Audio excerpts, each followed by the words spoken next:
साल 2008 एक छोटी लड़की अपनी माँ के साथ घर आ रही थी।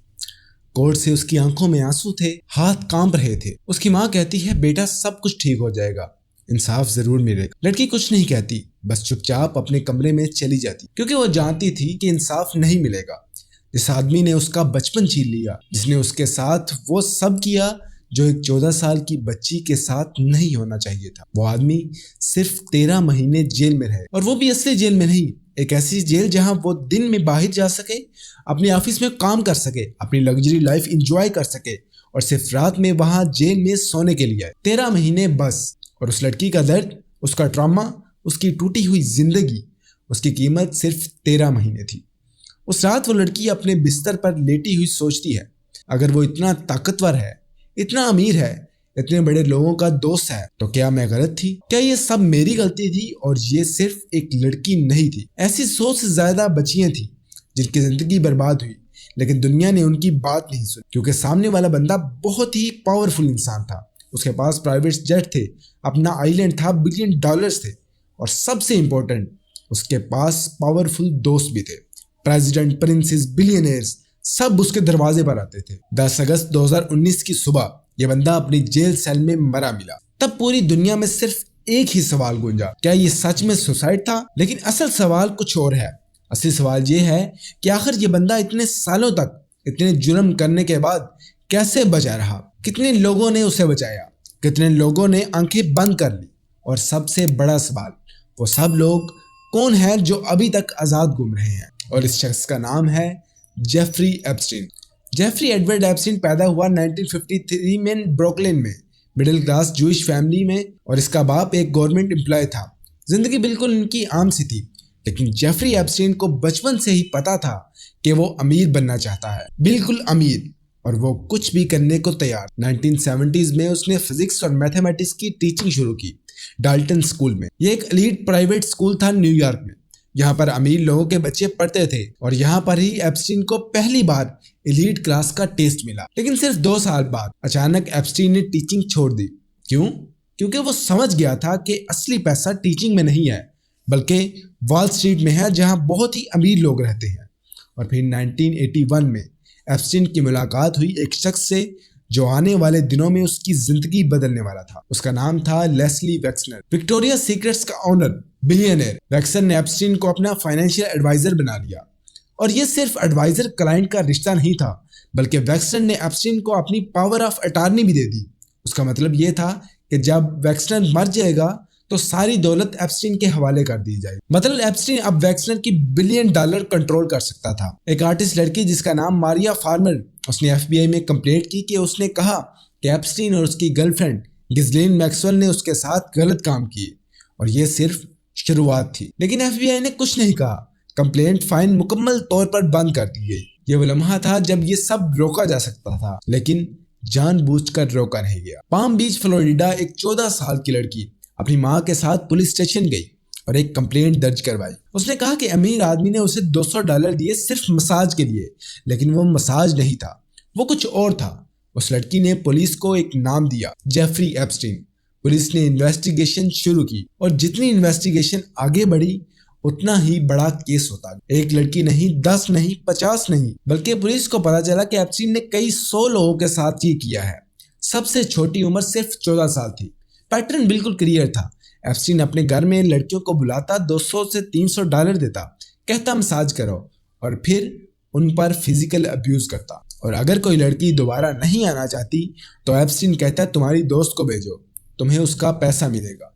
ये सिर्फ ट्रैफिकिंग थी, ऑर्गेनाइज्ड क्राइम था। 2006 में पाम बीच पुलिस ने अपनी पूरी इन्वेस्टिगेशन FBI और फेडरल प्रोसिक्यूटर के पास भेजी। एविडेंस इतना मजबूत था कि एप्स्टीन को आसानी से 20 से 30 साल की सजा हो सकती थी। लेकिन फिर कुछ अजीब हुआ। फेडरल प्रोसिक्यूटर अलेक्जेंडर अकोस्टा ने एप्स्टीन के साथ एक सीक्रेट डील की, एक ऐसी डील जो हिस्ट्री में सबसे कंट्रोवर्शियल है। डील ये थी कि एप्स्टीन सिर्फ एक छोटे से चार्ज में गिल्टी प्ली कर ले। सोलिसिटेशन ऑफ प्रोसिक्यूशन, मतलब कि उसने एक प्रोस्टिट्यूट से सर्विस ली है, और उसकी सजा सिर्फ 13 महीने होगी, कंट्री जेल में, फेडरल प्रिजन में भी नहीं। और सबसे बड़ी बात, वर्क रिलीज, मतलब एप्स्टीन दिन में जेल से बाहर जा सकता था अपने ऑफिस में काम करने, सिर्फ रात में सोना था जेल में, और विक्टिम्स उन्हें इस डील के बारे में बताया तक नहीं किया। ये लॉ के खिलाफ था, लेकिन फिर भी ये डील हो गई क्योंकि अकोस्टा ने बाद में कहा, मुझे कहा गया था कि एप्स्टीन इंटेलिजेंस की प्रॉपर्टी है, स्टे अवे। जुलाई 2008 में एप्स्टीन जेल में गया, लेकिन असली जेल नहीं, एक ऐसी जेल जहां से वो रोजाना बाहर जाता था। 13 महीने बाद वो आजाद हो गया, सेक्स ऑफेंडर रजिस्टर हुआ, लेकिन उसकी जिंदगी में कोई फर्क नहीं आया। प्राइवेट जेट्स, आइलैंड, बिलियंस, सब कुछ वैसे का वैसा ही था। विक्टिम्स टूट गई, उन्हें लगा इंसाफ नहीं मिलेगा, उनके साथ धोखा हुआ है और अब वापसी की कोई राह नहीं थी। ये केस मुकम्मल तौर पर बंद हो चुका था। और अब नवंबर 2018 आता है। मियामी हेरल्ड न्यूज़पेपर में एक जर्नलिस्ट थी, जूली के ब्राउन। वो इन्वेस्टिगेशन रिपोर्टर थी जो छोटी मोटी स्टोरीज नहीं करती थी। उसने एप्स्टीन केस के बारे में सुना और उसने डिसाइड किया कि वो इस कहानी को दोबारा खोलेगी। जूली ब्राउन ने 3 साल मेहनत की। वो विक्टिम्स को ढूंढती रही, उनसे मिलती रही, उनकी कहानियां सुनती रही, और फिर नवंबर 2018 में मियामी ने पब्लिश किया एक सीरीज, परवर्जन ऑफ जस्टिस। ये सिर्फ एक आर्टिकल नहीं था, ये सिस्टम को एक्सपोज करता था। जूली ब्राउन ने एक्सपोज किया कि 80 से ज्यादा विक्टिम्स आइडेंटिफाई की गई। सबसे छोटी उम्र 13 से 14 साल थी। एप्स्टीन ने एक पूरा नेटवर्क बनाया हुआ था। रिक्रूटर्स थे जो नई गर्ल्स को लाते थे, सब कुछ ऑर्गेनाइज था। लेकिन सबसे बड़ा रिविलेशन ये था कि एप्स्टीन के connection US president, British Royals, Hollywood celebrities, business tycoon. Bill Clinton ने एप्स्टीन के प्राइवेट जेट में 26 बार सफर किया। उस जेट का नाम था Lolita express. Donald Trump 1990s में एप्स्टीन का दोस्त रहा था। प्रिंस एंड्रयू, ब्रिटेन के ड्यूक ऑफ यॉर्क, एप्स्टीन के साथ फोटोज में थे उस वक्त जब एप्स्टीन कन्विक्टेड सेक्स ऑफेंडर था। बिल गेट्स ने एप्स्टीन से 2011 के बाद मुलाकातें की, जब एप्स्टीन पहले ही रजिस्टर्ड सेक्स ऑफेंडर था। दुनिया शॉक हो गई। सोशल मीडिया पर तूफान आ गया। हैशटैग वायरल होने लगा, justice for Epstein victims trend होने लगा। विक्टिम्स ने हिम्मत की, वो सामने आई, कैमरास के सामने अपनी कहानियां सुनाई। वर्जीनिया ने कहा कि मैं सिर्फ 17 साल की थी जब एप्स्टीन ने मुझे प्रिंस एंड्रयू के हवाले किया।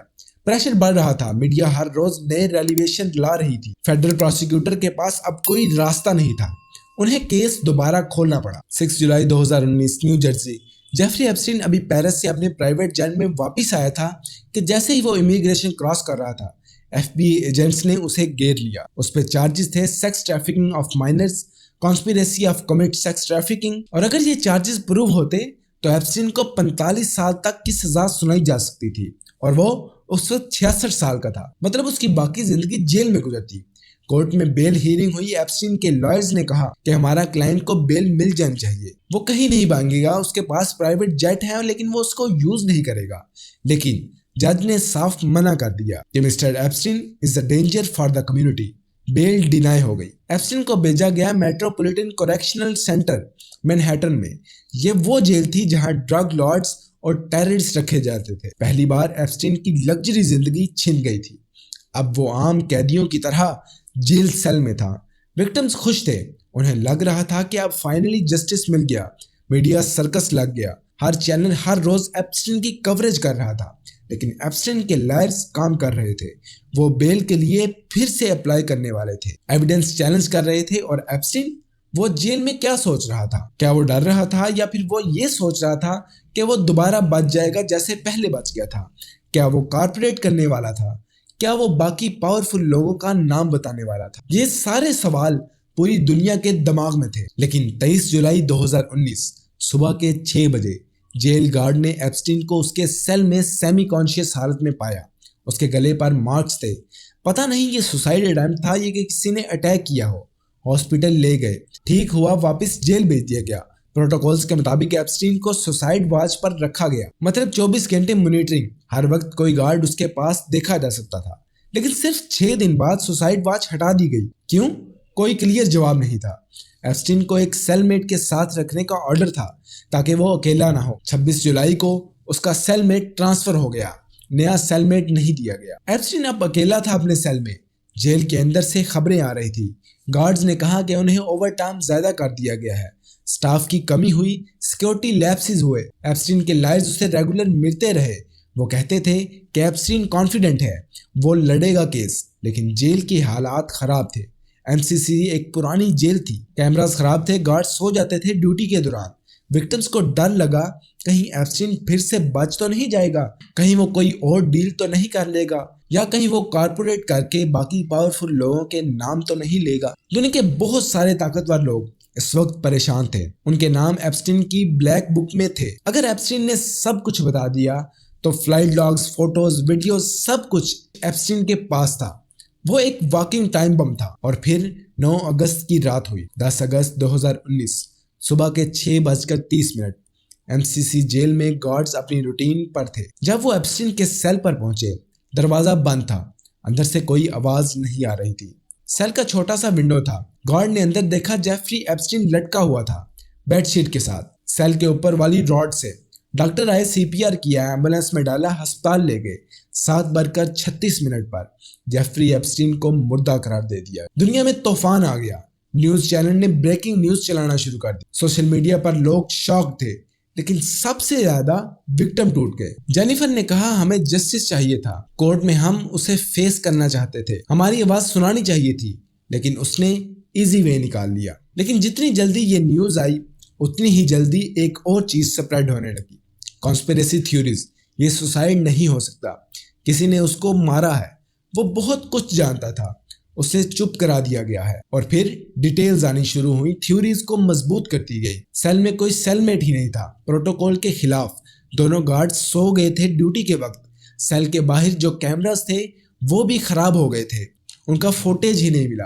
बैकअप कैमरेज थे, लेकिन उनकी वीडियो भी करप्टेड थी। गार्ड्स ने 3 घंटे तक चेक नहीं किया एप्स्टीन को। प्रोटोकॉल के मुताबिक हर 30 मिनट बाद चेक किया जाना चाहिए था, लेकिन ऑफिशियल कंक्लूजन सुसाइड ही था। हैशटैग बन गए, Epstein didn't kill himself, viral हो गया, मीम्स बन गए, टी शर्ट प्रिंट हुई।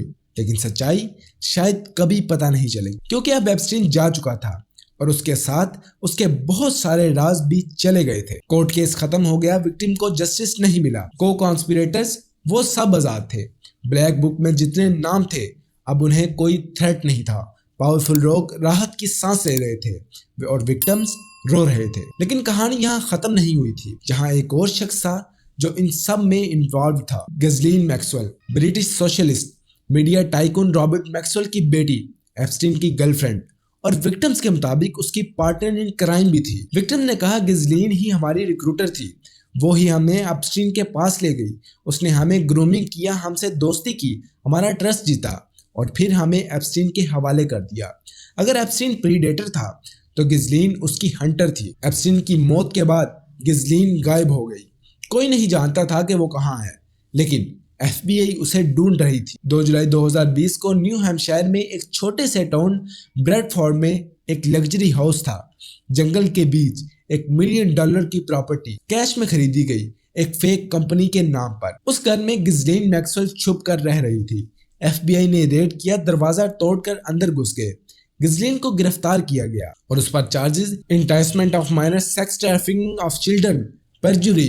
दिसंबर 2021 मैनहट्टन फेडरल कोर्ट में गिज़लीन मैक्सवेल का ट्रायल शुरू हुआ। एक के बाद एक विक्टिम स्टैंड पर आई, उन्होंने अपने दर्द को बयान किया। जेन ने कहा, मैं 14 साल की थी जब गिज़लीन मुझे पूल पार्टी में मिली, उसने मुझसे दोस्ती की, उसने अपनी यंगर सिस्टर की तरह ट्रीट किया और फिर एक दिन मुझे एप्स्टीन के पास ले गई। केट ने कहा कि गिज़लीन ने मुझे बोला, ये सिर्फ मसाज है, नॉर्मल है, सब करते हैं। उसने मुझे ये सारी चीजें नॉर्मलाइज करने को कहा। गिज़लीन के लॉयर ने कहा कि हमारे क्लाइंट को स्पेस कोड बनाया जा रहा। एप्स्टीन असल गुनाहगार था, वो मर गया तो अब गिज़लीन को ब्लेम कर रहे हैं। लेकिन 29 दिसंबर 2021 में फैसले में गिज़लीन को कसूरवार करार दिया गया। जून 2022 में जज ने गिज़लीन मैक्सवेल को 20 साल जेल की सजा सुनाई। विक्टिम्स कोर्ट में थे, कुछ रो रहे थे, कुछ खुश थे। एलिजाबेथ स्टेन ने कहा, आज का दिन सिर्फ मेरे लिए नहीं, उन सब के लिए है जो अपनी आवाज नहीं उठा सकते, जो इस दुनिया में नहीं रही, जो इस ड्रामा के साथ ही जी रही थी। लेकिन एक बड़ा सवाल अभी भी था। गिज़लीन ने कॉर्पोरेट नहीं किया, उसने किसी का नाम तक नहीं लिया। एप्स्टीन की ब्लैक बुक में जिनका नाम था वो सब अभी भी आजाद थे। प्रिंस एंड्रयू ने फरवरी 2022 में वर्जीनिया के साथ आउट ऑफ कोर्ट सेटलमेंट की। एक एस्टीमेट के मुताबिक 12 से 15 मिलियन डॉलर उसको दिए और बाकी पावरफुल लोग, उनके खिलाफ कोई केस ही नहीं बना। बिल क्लिंटन ने कहा, I never visited the island. Donald Trump ने कहा, I was not close to him. Bill Gates ने कहा it was a mistake to meet him. Victims ने कोर्ट में एप्स्टीन की एस्टेट के खिलाफ केस किया, सेटलमेंट हुई, विक्टिम्स को कंपनसेट किया गया, फंड्स दिया गया, 121 मिलियन डॉलर डिस्ट्रीब्यूट किया गया उनके दरमियान। और आज 2026 में हम यहाँ खड़े हैं। एप्स्टीन मर चुका है, गिस्लीन जेल में है, लेकिन कितने सवाल हैं जो अभी भी बिना जवाब के हैं। एप्स्टीन ने अपनी वेल्थ कैसे बनाई? वो सिर्फ फाइनेंशियल एडवाइजर था या कुछ और था, या किसी और का एजेंट भी था? क्या इजराइल और यहूदी उसके पीछे थे? उम्मीद है कि आपको वीडियो पसंद आई होगी। कमेंट सेक्शन में अपनी राय का इजहार जरूर कीजिएगा। आप जेफरी एप्स्टीन को किस तरह जानते हैं? अल्लाह निगहबान।